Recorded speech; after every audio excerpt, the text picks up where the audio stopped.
C'est conformément à la sous-thématique choisie au niveau national, autonomiser les enfants africains pour construire une justice plus équitable et inclusive que le cadre de la prison centrale de Lambaréné a été choisi pour la célébration de la Journée internationale de l'enfant africain.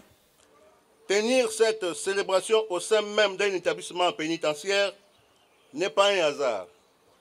Cela témoigne de notre volonté indéfectible de ne laisser aucun enfant en marge, y compris ceux qui se trouvent temporairement privés de liberté. Bien qu'il soit en situation de conflit avec la loi, l'enfant reste avant tout un mineur. Il doit être protégé et encadré. C'est l'objectif de cette célébration qui vient rappeler l'importance d'un encadrement solide autour des enfants en détention. Nous ne pouvons pas continuer à enfermer sans construire, à juger sans comprendre, à sanctionner sans accompagner.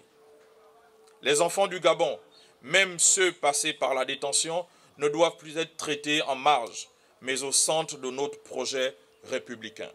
Au programme de cette manifestation, une table ronde autour du circuit légal de détention d'un mineur, depuis la phase d'interpellation, sa condamnation et la phase de réinsertion. Nous avons fait une table ronde et nous avons également joint à cette table ronde des prospectus qui retracent le parcours de l'enfant mineur en conflit avec la loi, afin que les parents, les apprenants et les personnes de la sécurité pénitentiaire qui les reçoivent sachent comment les enfants doivent être traités. Ce n'est qu'un rappel du code de l'enfant. Dotation en produits pharmaceutiques, alimentaires, vestimentaires ou aide contre l'oisiveté sont quelques présents apportés pour soutenir la jeunesse dans toutes ses formes, conformément au pilier 4 de la vision du chef de l'État.